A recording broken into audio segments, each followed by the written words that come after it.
सबको मेरा प्रणाम। सबको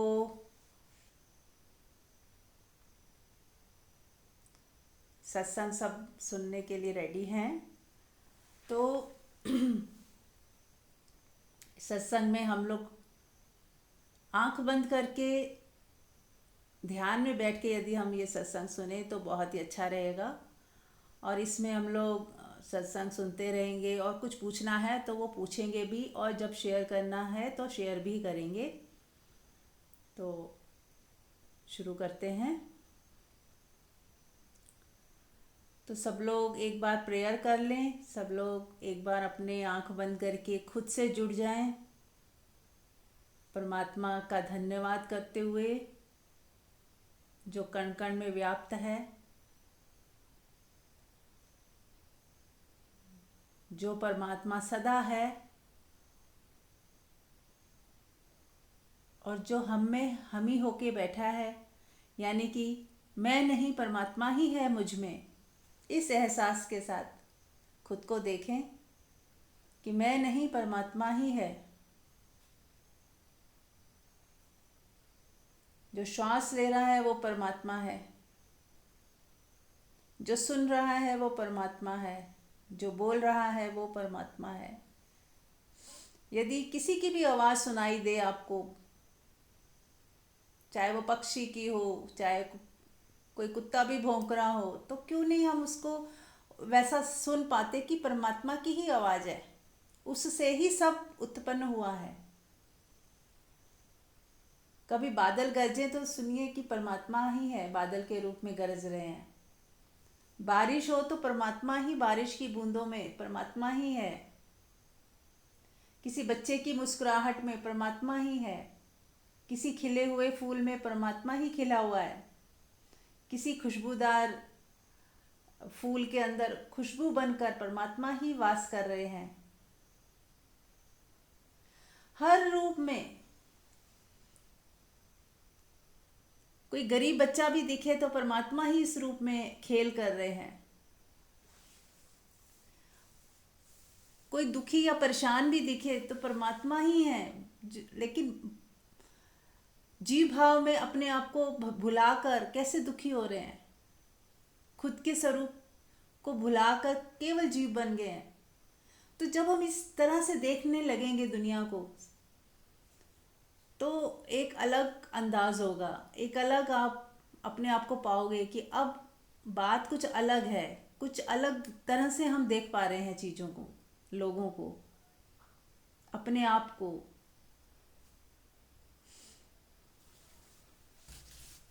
तो फिर कहाँ दुख, कहाँ पीड़ा, कहाँ परेशानी? जब तक हमें ये दिखाई नहीं पड़ता कि सब जगह परमात्मा ही है, सब जगह मैं ही हूँ, तब तक ही दुख है, तब तक ही कन्फ्यूज़न है, तब तक ही चिंता है, तब तक ही कुछ चाहिए, तब तक ही कुछ वासना है। क्योंकि वासना जीव भाव में ही हो सकती है। जब हम अपने आत्मा को पहचान लेते हैं, जान लेते हैं कि मैं ही हूँ जो सब जगह है, अब किसकी वासना कौन करे, किसकी वासना कौन करे? तो वासना करने के लिए भी कोई दूसरा होना चाहिए, तो कोई दूसरे, किसी दूसरे की वासना करेगा। तो इसीलिए जब जीव भाव में परमात्मा ने ही ये खेल खेल दिया कि अपने आप को भुला दिया, और जीव में अपना पराया, तेरा मेरा सब, ये उसका खेल है। एक होते हुए भी वो अनेक में बट गया, अपने पराये में बट गया। एक होते हुए भी है उसी का खेल, उसी का पसारा। तो सब खेल तब आपको दिखेगा कि हाँ, ये सब खेल खेला जा रहा है, ये सब खेल ही है। जब तक हम खेल को खेल की तरह नहीं देखते, तब तक ही हमें दुख है, परेशानी है, पीड़ा है। जब हम सत्य को सत्य की तरह और खेल को खेल की तरह देख पाए, तो ही हम मुक्त हो सकते हैं। सिर्फ सही दृष्टि, सही फोकस हो जाए, सही पहचान हो जाए कि कौन क्या है। तो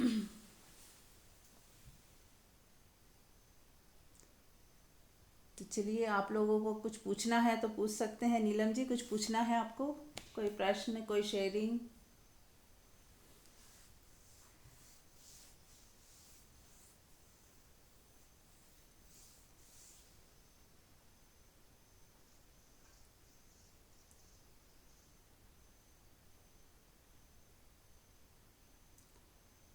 आंख बंद करके अपने अंदर झांके कि क्या मेरी जिंदगी में कोई भी पीड़ा है, दुख है, तनाव है, तो उससे संबंधित कोई प्रश्न है तो पूछ सकते हैं।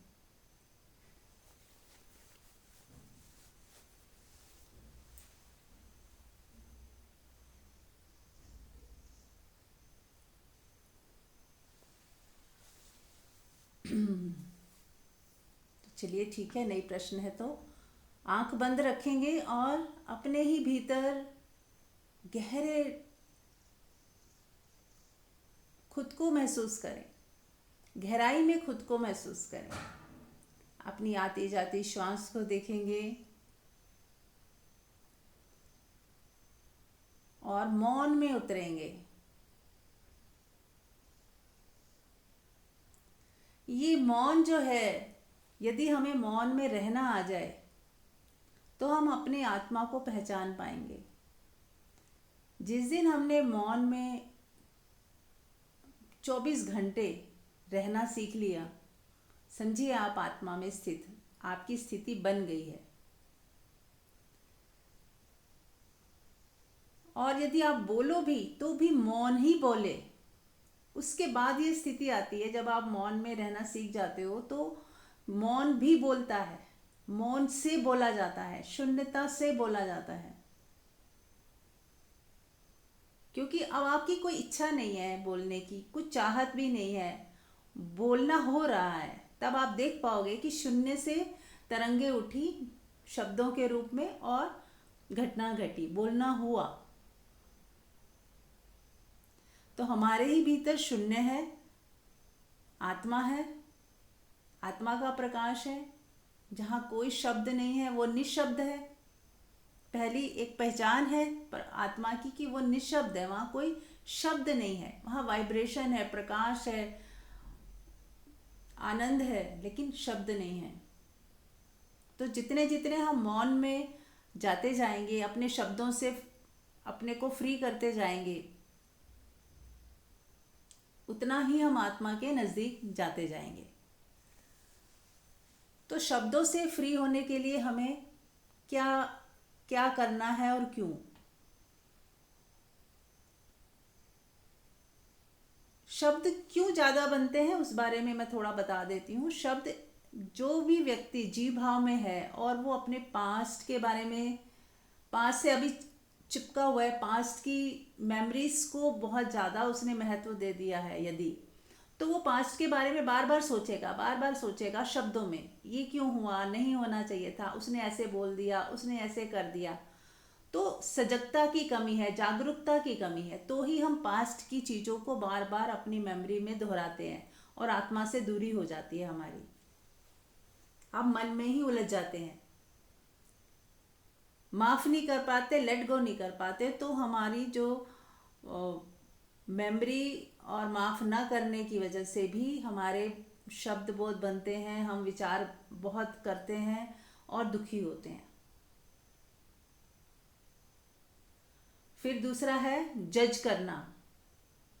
किसी को तुरंत हम जज करते हैं कि ये ऐसा है, ये वैसा है, इसे ये नहीं करना चाहिए, इसे ये मेरी बहू है, इसे ये नहीं करना चाहिए, ये मेरे बच्चे हैं, इन्हें ये समझना चाहिए, अपना माँ का ख्याल रखना चाहिए, इन्होंने ये क्यों नहीं किया, इन्होंने मुझे पूछा क्यों नहीं। तो ये सारे जो, जब हम अपने आप को एक छोटा सा व्यक्ति मान लेते हैं, स्त्री पुरुष या माँ या पति या पत्नी, और फिर हम दूसरे से दूसरे को भी रिश्ते में ही देखते हैं, परमात्मा नहीं देख पाते कि ये मेरी बहू है, बेटी है, बेटा है।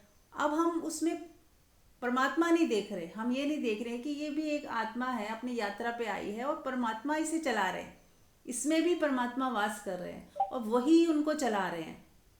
हम उस भाव में नहीं देख पाते। तो क्या होता है, हम रिश्तों में ही देखते हैं और फिर हम दुखी सुखी होते हैं और हमारे खूब विचार बनते हैं। और हम हमें दुख इसलिए मिलता है कि हम देखना परमात्मा था और फिर हमने उसको बेटा बहू वो अपने रिश्तों में ही परमात्मा को देख लिया। और फिर उनसे उम्मीदें, फिर उनसे एक्सपेक्टेशन, ये करना चाहिए ये नहीं करना चाहिए, फिर वो सारी चीज़ें आ जाएंगी यदि हमने परमात्मा को नाम रूप में देख लिया। और यदि हम ये कर पाएँ कि अपने सारे लेबल, सारे रिश्ते नाते हटाकर देखें कि वो जीता जागता परमात्मा ही है मेरे सामने, बहू के रूप में, बेटे के रूप में परमात्मा ही है। और परमात्मा को हम क्या सिखा सकते हैं, वो तो खुद परमात्मा है। वो कुछ भी करे, अच्छा बुरा, वो सब उसका खेल है, उसका ही रचा हुआ है। तो जब इस तरह से आप देख पाओगे तो आपको कहीं कोई गलती नजर नहीं आएगी कि परमात्मा सामने है और मैं उसको सोच रही हूँ ये गलत कर रहा है वो गलत कर रहा है। परमात्मा कैसे गलत कर सकता है, या प्रकृति कैसे गलत कर सकती है उसके अंदर से। परमात्मा कह लो प्रकृति कह लो, एक ही बात है, इसमें कंफ्यूज नहीं होना है कि मैं नहीं हूँ, कोई और नहीं है, बस परमात्मा है या प्रकृति है या पावर है, एक शक्ति है जो सब चला रही है। कॉस्मिक एनर्जी कह लीजिए, शून्यता कह लीजिए, एक लॉ है जो सब चला रहा है, एक नियम है जिसमें सब चल रहे हैं। नाम कुछ भी दिए जा सकते हैं, नामों, इन नाम रूप को ही हटा के देखें कि ये सब जो रिश्ते नाते ये हमने बनाए हैं, हमने लेबल किए हैं। इनको हटाकर देखें तो कोई रिश्ता है ही नहीं, सिर्फ एक ही रिश्ता है, वननेस का, प्रेम का। सभी आत्माएं, सभी परमात्मा सब रूपों में खेल रहा है, परमात्मा सब रूपों में कुछ ना कुछ अपना रोल कर रहा है, क्योंकि उसका ये खेल है। कहीं वो बुरा व्यक्ति बन गया, कहीं अच्छा व्यक्ति बन गया, ये एक ही चीज़ के दो नाम हैं। अब हमें वो अलग अलग लगते हैं, हमें एक नेगेटिव है बुरा लगता है उसे हटाने की कोशिश करते हैं, एक पॉजिटिव है अच्छा लगता है उसे उससे अपने पास बुलाने की कोशिश करते हैं, उसके पास जाने की कोशिश करते हैं। लेकिन यदि देखा जाए तो एक ही शक्ति है जो दोनों बन गई, उसमें वो बन गई, इसमें ये बन गई। तो जब इस तरह से हम देख पाएंगे तो कोई अच्छा बुरा फिर रहा कहाँ, एक ही तो परमात्मा है जो सब जगह व्याप्त है, एक ही प्रकृति है जो सब खेल खेल रही है। ये नाम रूप गिर जाए और हम देख पाए कि मेरे भीतर भी मैं नहीं हूँ। जब हमारा ये मैं गिरेगा ना, तभी हम दूसरे में भी देख पाएंगे, फिर तू भी गिरेगा, फिर परमात्मा ही शेष बचेगा। तो अपने मैं को पहले हटाएं, देखें कि ये मैं क्या है। जैसे कुछ आपके भीतर थोड़े विचार उठे, पर आप कहते हो मैं विचार कर रहा हूँ, आप उसमें मैं लगा देते हो, पर मैं जैसा कुछ है नहीं। हमारा ही एक और विचार बन जाता है मैं, और वो अहंकार। हमें लगता है, हमें इल्यूजन होता है कि कोई है, एक व्यक्ति जैसा कोई है, जबकि व्यक्ति जैसा कोई भी नहीं है।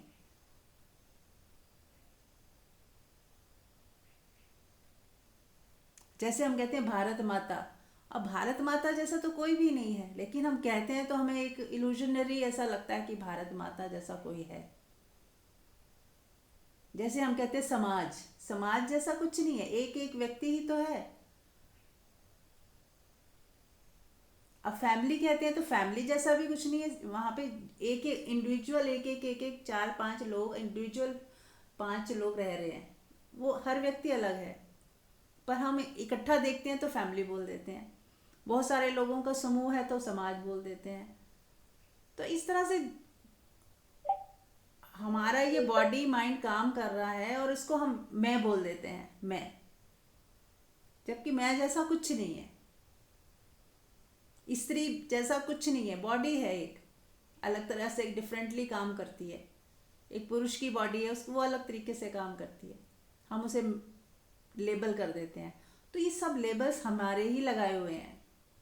तो इन लेबल्स से हटके यदि हम देख पाएंगे ना, तो ही हम कुछ समझ पाएंगे, देख पाएंगे, रियलाइज कर पाएंगे। इससे परे भी, इसके बियॉन्ड भी कुछ है। मेरा बेटा ही नहीं है, कुछ और भी है। उसके बियॉन्ड भी देख पाएंगे कि कुदरत ही इसके अंदर खेल खेल रही है। ये तीन गुण ही वर्त रहे हैं, तमस रजस सतोगुण। और अज्ञानता की वजह से सब लोग भाग रहे हैं। कोई पैसों के पीछे भाग रहा है, कोई अपने को पुरुष मान रहा है तो स्त्री के पीछे भाग रहा है, स्त्री अपने को स्त्री मान रही है तो वो पुरुष के पीछे भाग रही है, कोई पद प्रतिष्ठा के लिए भाग रहा है। तो ये सब खेल है, नाटक है, सब एक ही परमात्मा का सारे रंग है।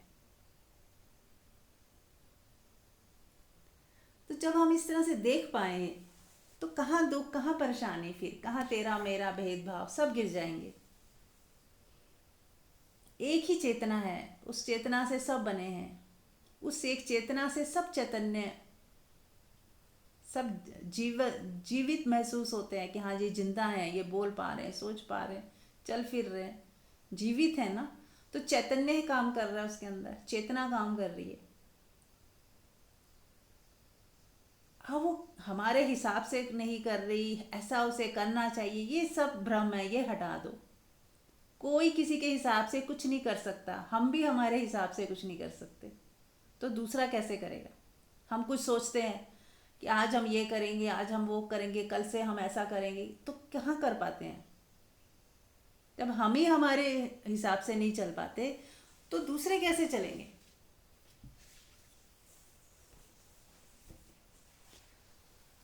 हर व्यक्ति को चेतना चला रही है, प्रकृति चला रही है, परमात्मा ने उसको संभाला हुआ है और उसी से सब हो रहा है।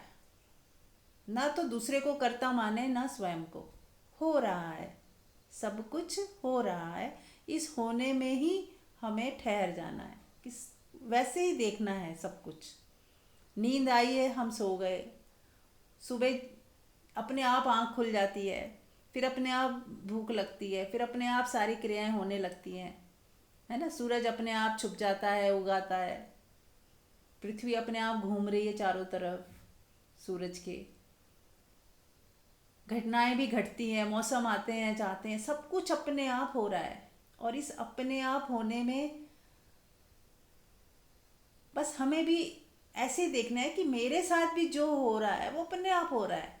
हम सोचते हैं ये दोषी है, हम सोचते हैं इसने ये किया, इसको ऐसे नहीं करना चाहिए। ये जब दोष देते हैं ना, यहाँ गलती हो जाती है कि दोष किसी का नहीं है, सब हो रहा है, सब हो रहा है। तो जब इस तरह से हम देख पाएंगे ना कि सब हो रहा है, किसी का कोई कसूर नहीं है, तो हम माफ़ कर पाएंगे, तभी हम माफ़ कर पाएंगे। यदि कसूर देख लिया फिर कहा कि माफ़ कर दो, तो नहीं होगा। फिर जब दोषी है कोई तो कैसे माफ़ होगा। जब ऐसा देख पाए कि नहीं, किसी का दोष है ही नहीं, बस हो रहा है। कुदरत ने, ये हम नहीं समझ पाते कि क्यों करा रही है कुदरत, ऐसा क्यों कर रही है। ये क्यों का कोई उत्तर नहीं है किसी के पास भी, बस ऐसा होता है। इस यहाँ स्वीकार भाव लाना बहुत ज़रूरी है कि कुदरत ऐसा करवा रही है तो कुछ कारण होगा, और उसका जवाब नहीं है कि क्यों करा रही है। तो हमें बस अपने ऊपर ही ध्यान देना है कि मैं, कोई भी घटना घटी है और कुदरत से हो रहा है, प्रकृति से ही हो रहा है, तो मेरे अंदर प्रकृति क्या चाहती है कि मैं क्या सीखूं, उससे मेरे लिए क्या लेसन है, मेरे लिए क्या लेसन है, हमें वो सीखने हैं। ठीक है, तो हमें अपने लेसन सीखने हैं एक तो, और दूसरा सबसे सबसे ज़रूरी है माफ़ करना, लेट गो करना।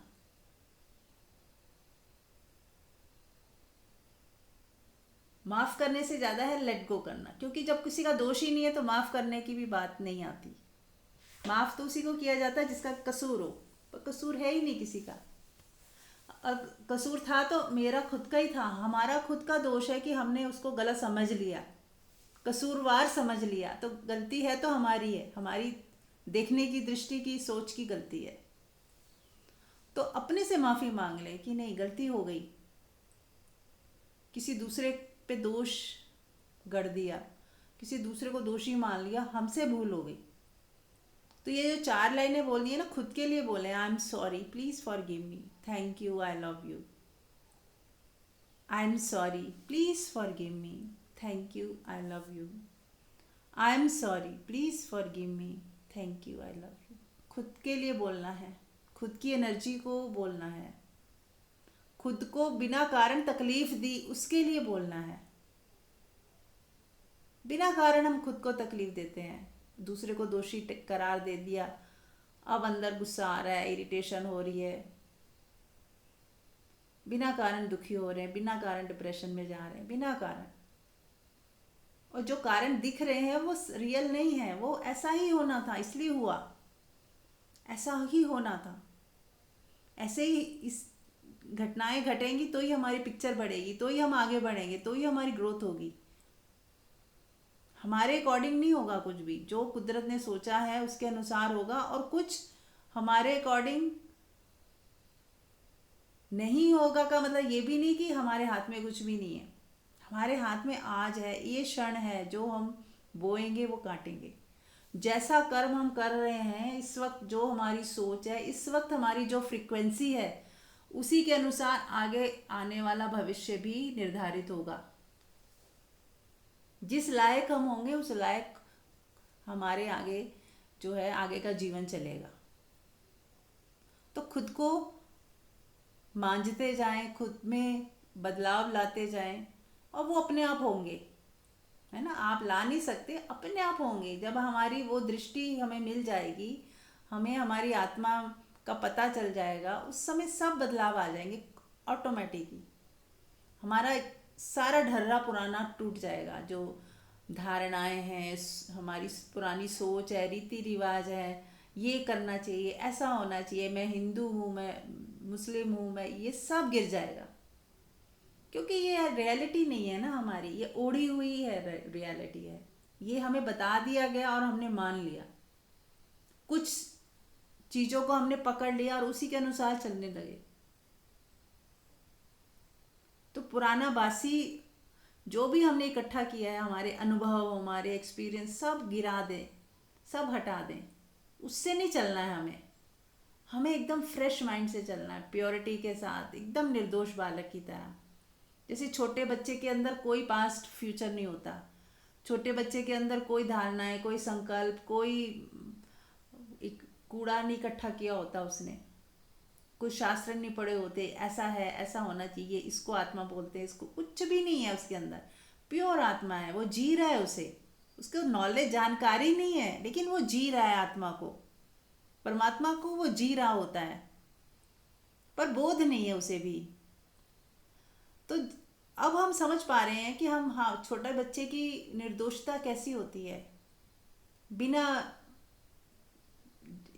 बिना जानकारियों की जो नॉलेज है, यानी कि कोई जानकारियां नहीं है, जानकारियां नॉलेज नहीं है। असली नॉलेज क्या है? आत्मा। आत्मा सब जानती है। एक है सुनी सुनाई पढ़ी पढ़ाई बातें, और एक है हम खुद जानते हैं। हमारी आत्मा में सब ज्ञान भरा हुआ है।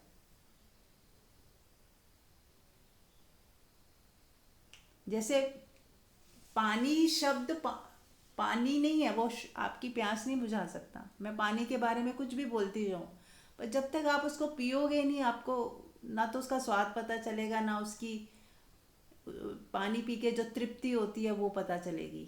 ऐसे ही परमात्मा और आत्मा शब्द हमें कहीं नहीं पहुंचाएंगे जब तक हमें खुद में वो रियलाइजेशन नहीं होगी कि हाँ, मैं ही हूँ।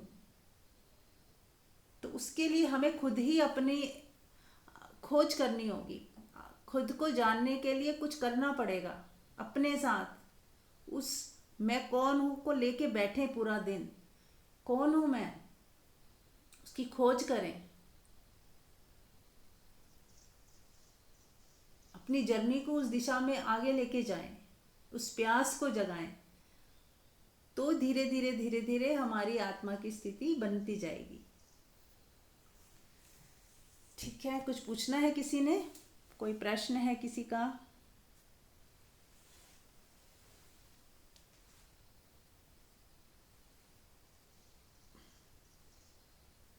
चलिए ठीक है, तो मंजू जी आप रेडी हैं? नहीं, मेरे पास ना अभी थोड़ा सा मैं ऑक्यूपाइड हूँ, तो डिस्टरबेंस रहेगी बीच में, तो आज ओके नहीं हो पाएगा मेरा। ओके ओके, ठीक ठीक। तो किसी का कोई प्रश्न है तो बताएं। नमस्ते मीरा जी। हाँ मधु बोलो। सभी को प्रणाम। प्रश्न तो नहीं है, पर मैंने जो शुरू किया है कि जैसे आपने बताया कि दो सुख दुख, नेगेटिव पॉजिटिव, हानि लाभ, ये सब साथ ही चलते हैं। हम्म। और ये साथ नहीं चलेंगे तो ये आगे चल भी नहीं पाएंगे, क्योंकि क्या है कि जैसे लाइट है, उसमें नेगेटिव पॉजिटिव नहीं होंगे तो लाइट ही नहीं जलेगी हमारी। हम्म। पूरे घर की लाइट नेगेटिव पॉजिटिव से आती है। हम्म। तो ये कि परमात्मा को वो सब परमात्मा के ही रूप हैं, ये बिल्कुल सही है। और ये मैं भी फील करती हूँ कि नेगेटिव पॉजिटिव या जो भी लाइफ में हानि वो दुख सुख आते हैं ना, ये सब परमात्मा के ही रूप हैं और ये जरूरी भी है हमारे लिए। हम्म। क्योंकि ये होंगे तो हमें अच्छे का पता चलता है, पॉजिटिव से पता चलता है, नेगेटिव होती है तो, और पॉजिटिव होता है तो फिर नेगेटिव से पता चलता है कि भाई ये दुख भी होता है लाइफ में, ये प्रॉब्लम्स भी आती हैं या जो कंप्लेंट्स भी आती हैं। तो ये हम्म। सब परमात्मा के ही रूप हैं, ये आपने बिल्कुल सही कहा। और ये मैं फील भी करती हूँ और मैंने देखा भी है। Thank you. हाँ जी। और एक चीज़ और, इसको और एक तरीके से भी देख सकते हैं कि लाभ और हानि क्या है ना। हमारी उम्मीद से कम मिला तो हम हानि बोल देते हैं, है ना। हमारी उम्मीद से मान लो हमने चाहा बच्चे के 80% आए, और वो 80 नहीं आए, 70 आ गए, तो हम कहेंगे कम नंबर आए। और किसी के 60 आए हों दूसरे बच्चे के, तो कहेगा तेरे तो बहुत अच्छे नंबर आए, 70% आ गए, मेरे से तो बहुत अच्छे आए। तो ये जो तुलनात्मक हमारी जो व्याख्या है ना, ये तुलना की वजह से हम लाभ हानि सफलता असफलता सोचते हैं। हार जीत, ये तुलनात्मक भेद है। जबकि कोई ना तो हारा है ना जीता है, ना कहीं लाभ हुआ है ना कहीं हानि हुई है, ना कहीं सफलता है ना कहीं असफलता है। तो ऐसा हमें इस तरह से अगर हम देख पाए ना, तो हमें लाभ हानि कुछ लगेगी नहीं। तभी भी लगेगा बहुत है। मान लो एक ओशो भी एक कहानी सुनाते हैं, कहानी नहीं सच्ची बात है। वो किसी के घर गए, तो उसकी वाइफ को वो, वाइफ और हस्बैंड थे, किसी के घर गए, तो वो हस्बैंड बहुत उदास था। तो वो कह रहा है मेरा 5 लाख का घाटा हो गया, मेरा 5 लाख का घाटा हो गया। तो ओशो ने पत्नी से पूछा कोई बात बात में, तो पत्नी कहती नहीं, 5 लाख का घाटा नहीं हुआ है, इनको उम्मीद थी कि 10 लाख का फ़ायदा होगा, पर 10 लाख का फ़ायदा नहीं हुआ, 5 का ही हुआ है, इसलिए ये बार बार बोल रहे हैं 5 लाख का घाटा हो गया। समझ रहे। अब वो घाटा तो नहीं हुआ, पर वो 10 की उम्मीद थी, 5 लाख का फ़ायदा हुआ, पर हम 5 लाख के फ़ायदे की कोई खुशी नहीं मना रहे, उनको कोई तृप्ति नहीं मिल रही, कोई मज़ा नहीं आ रहा, उन्हें लग रहा है 5 लाख का घाटा हो गया। तो ये जब हम ना इस तरह से हम देख पाए कि ये सारा हमारा ही दिमाग की उपज है, लाभ हानि फ़ायदा नुकसान। अच्छा, इस तरह से भी सोचें कि मेरा नुकसान किसी का फ़ायदा होता है कि नहीं होता। मान लो कोई चीज़ मेरे को कम मिली, तो किसी को ज़्यादा तो मिली, और यदि मुझे ज़्यादा मिल जाती तो किसी को कम मिल जाती है। तो मैं अपने फ़ायदे में खुश हो जाती हूँ, पर किसी का नुकसान भी तो हुआ, वो भी तो दुखी हो रहा है। तो कहाँ नुकसान का, जब एक ही चीज़ में किसी का फ़ायदा भी हो रहा है, किसी का नुकसान भी हो रहा है। ऐसे ही कोई गेम है, एक व्यक्ति जीत रहा है और एक हार रहा है, आप दोनों को एक साथ देखो तो कहाँ जीत है, कुछ कौन जीता फिर। एक ही चीज़ में दोनों चीज़ें समाई हुई हैं, हार और जीत। एक की जीत के लिए दूसरे का हारना जरूरी है, नहीं तो उसकी जीत जीत हो ही नहीं सकती। तो दोनों कॉम्प्लीमेंट्री हैं, अपोजिट भी नहीं है। एक तरह से देखा जाए तो एक ही सिक्के के दोनों पहलू हैं। हमारी सोच का ही ये परिणाम है कि हम किसी को टुकड़ों में बांट देते हैं, लाभ हानि फ़ायदा नुकसान। जबकि अगर आप अकेले होगे तो आप ये चीज़ें, आप सफल ही हो, आप प्रथम ही हो। मान लो आप अकेले हो, अब क्लास में 10 बच्चे हैं, तो ही तो हम कहते हैं ये फर्स्ट है, ये सेकंड है, ये थर्ड है, ये फोर्थ है। अब एक अकेला बच्चा पढ़ रहा है, मान लो कोई है ही नहीं, या दो बच्चे ही पढ़ रहे हैं, तो एक फर्स्ट आएगा एक सेकंड आएगा। और अकेला बच्चा हो तो मान लो एक टीचर अकेले बच्चे को पढ़ा रहा है, तो वो तो फर्स्ट हमेशा ही आएगा। तो कहाँ वो फर्स्ट सेकंड का कोई रह गया मापदंड।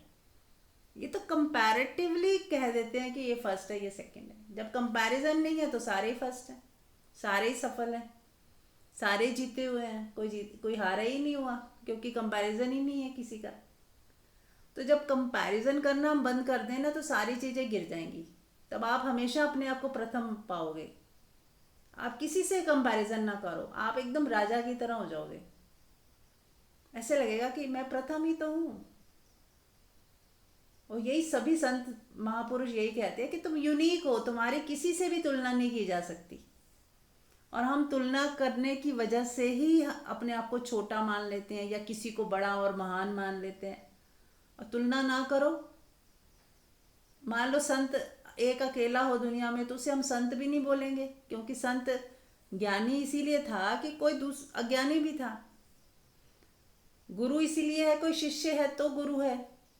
गुरु अकेला होगा तो ना वो गुरु है ना कोई सीखने वाला है। तो गुरु गुरु भी नहीं रहा, वो तो दो व्यक्ति थे तो एक गुरु बन गया, एक शिष्य बन गया। तो जब दो व्यक्तियों की वजह से ही कुछ ऊंचा नीचा बड़ा छोटा हो रहा है तो ये तो हमारी सोच ही तो है। ये अकेला व्यक्ति कुछ भी नहीं है, ना वो बड़ा है ना छोटा है। तो अकेले होके खुद को स्वतंत्र स्वतंत्र होके देखें अपने आप को, केवल किसी से जोड़ के तोड़ के और कंपैरिजन करके ना देखें। आप अपने आप को ऐसे देखें कि जैसे आप बस अकेले हो पूरी धरती पर। अब कहाँ है छोटा बड़ा, लाभ हानि, सफलता असफलता, किसको पीछे छोड़ना, किसको नीचा दिखाना, कोई है ही नहीं। किससे आगे बढ़ना, कौन सी प्रतियोगिता करनी किसके लिए, घर सुंदर बनाना किसके लिए, कोई है ही नहीं। जैसा है ठीक है, अपने कन्वीनियंट के लिए ठीक है, जो मुझे जैसा चाहिए बस वैसा है तो ठीक है।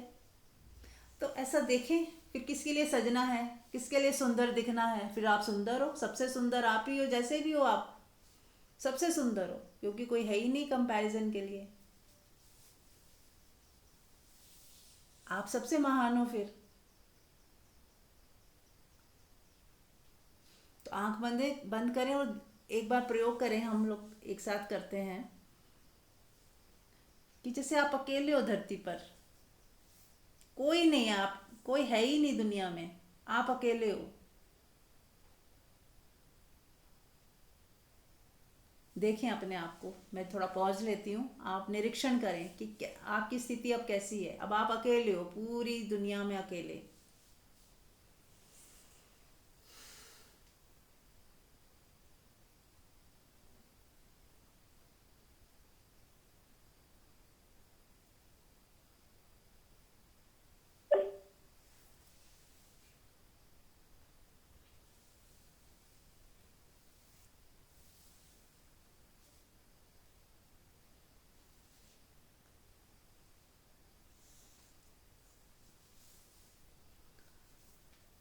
देखिए कोई डर है क्या, किसी तरह का। आप अकेले हो तो डर है क्या कोई?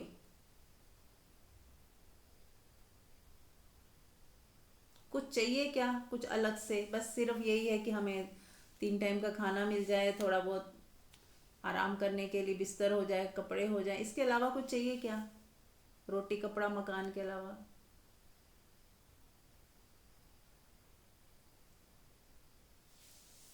अब कोई सफलता असफलता जैसा कुछ दिख रहा है कि मुझे बहुत ऊंचा महान बनना है, राष्ट्रपति बनना है, या कोई सबको सबकी नज़रों में बहुत अच्छा बनना है, ऐसा कुछ है क्या? जब कोई है ही नहीं तो किसकी नज़रों में अच्छा बनना है, किसके सामने अपनी अपनी प्रशंसा करनी है?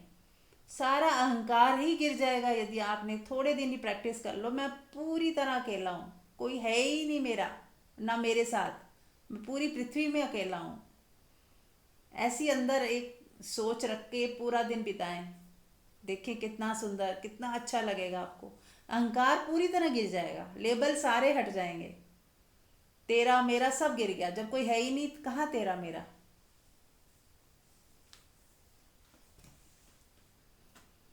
अपनी मस्ती में बस खुश रहो, मौज में रहो, मस्त में रहो, मस्ती में रहो, खाओ पियो आनंद करो। अपनी आत्मा का रस पियो।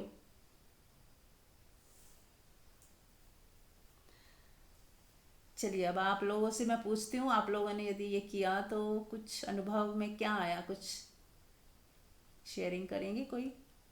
हाँ संध्या। हेलो। हाँ जी। हाँ जी, स्नेहा बोल रही हूँ। हेलो। हाँ जी संध्या। हाँ, अब आ रही है ना? हाँ आ रही है, आ रही है। अरे मीरा माँ, क्या शानदार हाँ हो रहा है, क्या शानदार हो रहा है कि क्लास में आप अकेले बच्चे हो गए ना। मम्मी के रूम में सामने पॉटी में बैठी हुई थी और वो सुन के मैं वहां से हंस रही पागलों की तरह। ये सारा मैं सोच रही, ये चीज 20 साल मतलब 40 साल पहले क्यों नहीं क्लास में समझ में आई कि मैं अकेले बच्चा हूँ। क्या बंदे रहे इतने सालों, बताओ यार, फर्स्ट सेकंड के चक्कर में। ये वो एजुकेशन सिस्टम ना कमाल है मेरा। मतलब सब बच्चों को बोल देना कि तुम बेटा अकेले हो। हाँ बच्चों की जिंदगी, इन बच्चों के माँ बाप की जिंदगी छांट। हमारा बिल्कुल। बच्चा पास नहीं हो, हमारा बच्चा पढ़ नहीं रहा, हमारे बच्चे को, मतलब मैं सही बता रही हूँ, पार्टी करते करते हंसे जा रही पागल की तरह अंदर सुन के। और मैं हंस रही हूँ तो मम्मी मुझे पहले चुप हो जाता। मैंने कहा देखो अगर मैं आ गई तो मैं इसीलिए आती नहीं हूँ क्लास में, क्योंकि मैं आ गई तो मैं और मीरा माँ ऐसे ही हंसते रहेंगे, आप लोग सुनते रहोगे। अरे यार आपने एनलाइटन कर दिया मेरे को आज सच में।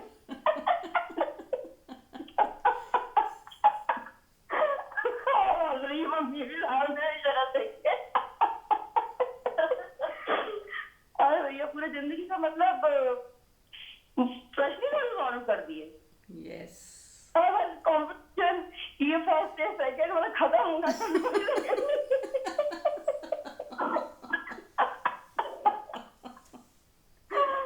चलो, मैं इतना ही बोलना था। मैं पकड़ाए जा रही अपने आप, मैं मुझे तो सुनती रहती हूँ। मुझे बहुत पार्टी आ रही है।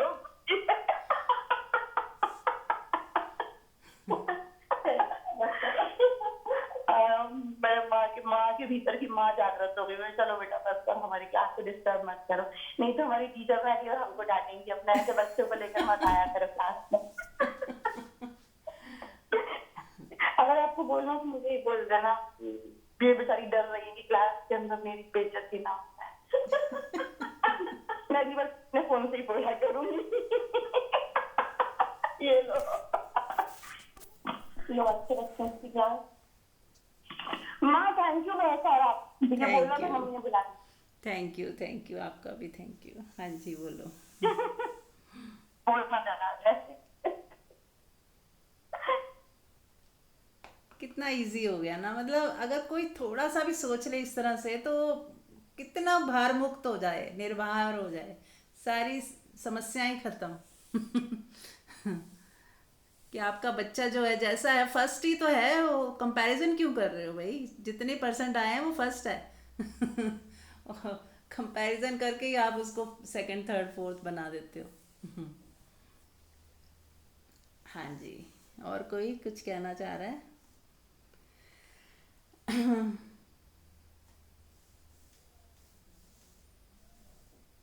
चलिए ठीक है, तो ध्यान में बैठेंगे, आंख बंद कर लें और फिर से बिल्कुल अकेले होके बैठें, ऐसे कि दुनिया में कोई है ही नहीं, आप ही हो अकेले, प्रथम, महान, जो कहना है अपने को कह लो, आप ही हो बस। आप ही परमात्मा हो, आप ही गुरु हो, आप ही शिष्य हो, आप ही सब कुछ हो, आपके अलावा कुछ है ही नहीं दुनिया में। कैसे जब फोटो की एल्बम होती है तो आप अपनी फोटो ही देखना चाहते हो, किसी दूसरे की नहीं, पहले भी मेरी कहाँ है, तो आप ही हो ना, क्या लेना किसी से, हम ही हैं बस। बस अपने को खुश रखें, अपना पूरा दिन मस्ती में बिताएं, अच्छे से खाएं, अपने अच्छे से अपने को खुश करें। हम लोगों को खुश करते हैं अपने को छोड़कर, खुद को खुश करें कि नहीं मुझे आनंदित रहना है, मुझे खुश रहना है, बस हर हाल में खुश रहना है।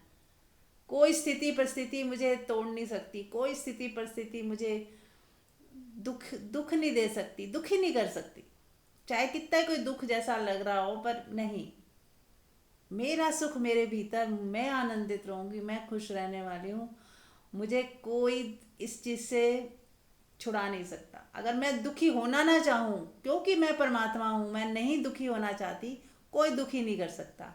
और यदि मैं परमात्मा हूँ और मैं दुखी होना चाहती हूँ तो हर चीज़ मुझे दुख दे सकती है, क्योंकि मैं भगवान हूँ ना। मैंने सोचा कि मुझे हर चीज़ दुखी करती है तो करेगी। आप परमात्मा हो, आप सोचते हो मेरी किस्मत खराब है तो हो जाएगी खराब, क्योंकि आप भगवान हो ना। आप सच्चे दिल से बोल के देखो, मेरे जैसा भाग्यशाली कोई नहीं है, तो कोई नहीं होगा आप जैसा भाग्यशाली, क्योंकि आप भगवान हो। आपने जो कहा तथास्तु। आप अपने खुद ही परमात्मा होके खुद ही अपना निर्माण कर रहे हो, खुद ही आप जो सोच रहे हो, जो बोल रहे हो, जो कर रहे हो, उसी से ही आपका भाग्य लिखा जा रहा है, क्योंकि आप स्वयं परमात्मा हो।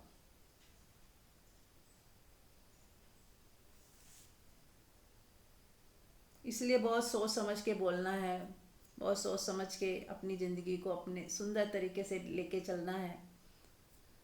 जितना पॉजिटिव सोचेंगे, जितना जो चाहते हैं वो सोचेंगे, और जो नहीं चाहते उसके बारे में सोचना ही नहीं, जो चाहते हैं वो सोचें। जैसे मान लो आप चाहते हो कि चिंता ना हो मेरे जीवन में, तो ये नहीं सोचना चिंता नहीं है, चिंता नहीं है, तो चिंता बढ़ेगी। आप सोचो मैं निर्भर हूँ, मुझ में को मैं चिंता का उल्टा क्या होगा, प्रेम से भरी हुई हूँ, खुशियों से भरी हुई हूँ, आनंद से भरी हुई हूँ, ये सोचे तो अपने आप चिंता तो गायब हो जाएगी ना। अगर गुस्सा किसी को आता है तो वो ये ना सोचे गुस्सा नहीं आना चाहिए, ये सोचे मैं प्रेमपूर्ण हो जाऊं, मैं शांति से भर जाऊं, मैं हर वक्त शांत रहूं, प्रेम से भरी हुई रहूं, मेरे मुख से हर समय प्यार वाले शब्द ही निकलें। ऐसा सोचें, बार बार सोचें, तो जो चाहेंगे फिर वो होने लगेगा। धीरे धीरे आप प्रेमपूर्ण हो जाओगे, आपको अच्छा अच्छा फील होगा, आपको गुस्सा आना अपने आप बंद हो जाएगा। आपने गुस्से के बारे में सोचा भी नहीं, पर गुस्सा आना कम हो जाएगा, क्योंकि आप क्या सोच रहे हो कि मेरे अंदर शांति बनी रहे, प्रेम बनी रहे, प्रेम बना रहे, हर वक्त हृदय से प्रेम ही प्रेम निकले, प्यार से बोलूं तो प्रेम से, हाथ मेरे काम करें तो प्रेम से, आंखें किसी को देखें तो प्रेम से, किसी को छुएं तो प्रेम से। आप ये साधना करो, थोड़े दिनों में क्रोध व्रोध सब गायब हो जाएगा, है ना। फिर साधना करो कि मैं खुश रहना है पूरा दिन, मैंने मुझे बस खुश रहना है। जैसे ही कोई शिकायत आने लगी, कोई चिंता पकड़ने लगे, नहीं नहीं मुझे खुश रहना है, छोड़ो हटाओ इसे, मुझे खुश रहना है, जो होगा देखी जाएगी, मुझे खुश रहना है, मैं आनंदित हूँ आज के इस क्षण के, इस क्षण का मज़ा लेना मुझे, इस पल में बस मुझे खुश रहना है। और हर वक्त एक पल ही तो होता है हमारे पास, जब भी जियोगे इस पल को ही जियोगे। हर वक्त हमारे पास एक पल होता है और हमें बस उस पल में खुश रहना है। मुझे खुश रहना है, मुझे खुश रहना है, एक अफर्मेशन पूरा दिन चले, मुझे खुश रहना है, मैं आनंदित हूँ, बस मैं मुझे खुशी में ही जीना है। तो आप धीरे धीरे पाओगे जीवन में खुशियाँ बढ़ती जा रही हैं, आनंद बढ़ता जा रहा है, प्रेम बढ़ता जा रहा है। ठीक है। तो जो हम सोच रहे हैं, जो हम बो रहे हैं, जिसकी खेती कर रहे हैं ना, वही फसल हमें काटने को मिलेगी। तो हमें किसकी खेती करनी है, कौन से बीज बोने हैं, खुशियों के, प्रेम के, आनंद के, हंसने के, नाचने के, प्रफुल्लित रहने के, ये सारे हमें बीज बोने हैं, और यही फसल हमें काटने को मिलेगी। आगे आने वाला जीवन हमारा खुशियों से भरा होगा, क्योंकि वही कल्टीवेट कर रहे हैं हम, खुश रहना, सुखी रहना, आनंदित रहना, सेवा भाव में रहना, लेट गो में रहना। हो गया सो हो गया, जो बीत गई सो बात गई, छोड़ो, सब छोड़ दो। मिट्टी जैसे झाड़ते हैं वैसे सब झाड़ दो, सबको माफ कर दो, सबको गले लगा लो, सबसे प्रेम करो, सब परमात्मा ही तो है, मैं ही तो हूँ, मैं ही तो हूँ ना, सब मेरे हैं। ये दो चार लोग ही मेरे नहीं, दुनिया के जितने लोग हैं सब मेरे हैं, सब मैं ही हूँ। वो वननेस रहे बस। तो ये सारी दृष्टियां हैं जो हमें लेके चलनी साथ में। जब एक तरफ मैंने कहा अपने को ऐसे समझो कि आप दुनिया में अकेले हो, और एक तरफ ऐसे सोचो कि सारी दुनिया मेरी है, दो चार लोग नहीं, सारी दुनिया मेरी ही है। तो दोनों चीज़ों को एक साथ साधो, देखो कितना मज़ा आएगा। जब दुनिया के बीच में हो तो सब मेरे हैं, सब मेरे अपने हैं, और जब अकेले हो तो मैं अकेला ही हूँ, मुझे किसी से कोई कंपैरिजन नहीं है, मैं यूनिक हूँ, पूरी पृथ्वी पे मैं अकेला ही हूँ, क्योंकि मैं ही परमात्मा हूँ। और परमात्मा तो अकेला ही होता है ना, 10,000 परमात्मा नहीं है, एक ही है परमात्मा। तो चलिए, अब इसी भाव में, इसी प्रेम में, इसी सद्भावना में बने हुए आंख बंद रखें, और गहरे अपने भीतर, और गहरे और गहरे, एक खुशी की लहर, प्रफुल्लता की लहर, आनंद की लहर जो उठ रही है इस वक्त हम सबके अंदर, उसको महसूस करें।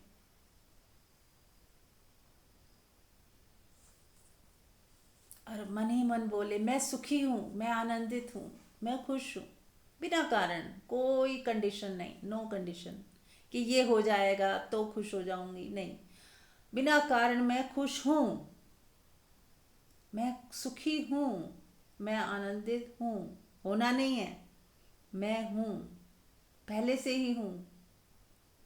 अब जो करना है आनंदित होकर करो। कोई चैलेंज आ गया, आनंदित होकर उस चैलेंज को पूरा करो। कोई दुख सुख आ गया, आनंदित रहो और उसको जैसा करना है करो, जो आपकी सेवा भाव है करो, ये भी बीत जाएगा। हर वक्त याद रखें, कोई चैलेंज, कोई दुख सुख जिसको हम कहते भी हैं, वो भी टेम्परेरी है, बीत जाने वाला है। बादल की तरह आया है, बादल की तरह निकल जाएगा। बारिश होती है, बंद हो जाती है, फिर सूरज और धूप निकल आती है। ऐसे ही जीवन में दुख भी आएगा, सुख भी आएगा, दोनों स्वीकार है, दोनों को गले लगा लो। किसी चीज़ के लिए ये मत कहो कि ये तो नहीं आना चाहिए, ये क्यों आ गया। पूर्ण स्वीकार भाव में जियो, पूर्ण स्वीकार भाव। सुख है तो उसे भी गले लगा लो, दुख है तो उसे भी गले लगा लो। तो बस फिर कहाँ दुख, फिर दुख वो दुख रहेगा ही नहीं, जब आप उसे अंगीकार कर लोगे कि ये भी मेरा है ना, कोई बात नहीं, आ गया तो आ गया। इससे भी हम कुछ सीख लेंगे, कुछ इसका भी बना ही लेंगे। कहते हैं जब कोई दाल सब्जी बच जाती है तो हम, जो अच्छी गृहिणी होती है उसका भी कुछ बना लेती है, फेंकती नहीं, उसको वेस्ट नहीं करती, उसका भी कुछ सुबह नाश्ते में कुछ बना लेती है और बड़ी अच्छी सी कोई डिश तैयार कर लेती है। ऐसे ही कोई दुख आए सुख आए, आपको भी अच्छे कलाकार बन जाओ। हर चीज़ से सीखना है, हर चीज़ के हर चीज़ में कुछ पॉजिटिव ढूंढ के उसकी उससे कुछ फ़ायदा उठा के आगे बढ़ जाना है, अपनी ग्रोथ कर लेनी है। हर चीज़ आपके लिए कोई नया रास्ता खोल सकती है। हर दुख, हर परीक्षा, कोई आपकी ज़िंदगी से चला गया है तो भी वो कुछ आपके लिए बेस्ट करके जा रहा है। कोई नया व्यक्ति आया है तो वो भी कुछ प्रारब्ध कट रहे हैं, या उसको उससे भी कुछ सीखने को मिल जाएगा। कुछ सीखूंगी ही मैं, तो किसी को ना मैं अवॉइड करना, ना कोई जा रहा रोना, ठीक है, ये खेल है। All is a game, life is a game, just play it. Game को गेम की तरह लोगे ना तो आप कलाकार बन जाओगे। कि कुछ भी आ जाए मेरे लिए क्या, कोई मान लो बहुत इंटेलिजेंट बच्चा है, उसके सामने कोई भी क्वेश्चंस आ जाए, और उसके लिए तो खेल है ना, अरे सारे आंसर आते हैं, उसे फटफट लिख देगा। जिसको आंसर नहीं आते उसके लिए वो टफ है। अब जिसको आते हो सारे आंसर उसके लिए तो बहुत इजी है, उसे तो खुशी हो जाएगी, अरे वाह मुझे तो सारे आंसर आते हैं, तो कितने खुश हो जाएगा वो बच्चा। ऐसे ही यदि हमें हर हाल में खुश रहना आ जाए तो कितना मज़ा आ जाएगा, ज़िंदगी कितनी सुंदर हो जाएगी। तो चलिए, इसी भाव में, इसी प्रेम में, इसी शांति में आंख बंद रख के बैठे रहें थोड़ी देर मौन में। अब हम सब लोग 10-15 मिनट मौन में बैठेंगे। तो अपनी अपनी एक पोजीशन ले लें, बैठ जाएं या लेट जाएं, और 15-20 मिनट, आधा घंटा, जितना आप कर पाओ, आँख नहीं खोलनी है, अपने में रमन करना है, अपनी मस्ती में मस्त, जागे जागे सोना नहीं है, जागे जागे रिलैक्स हो जाओ, बस इतना ही करना है, मौन में रिलैक्स हो जाओ, जागे जागे अपने अपने आप में रमो, अपने आप में आनंदित हो जाओ। Thank you.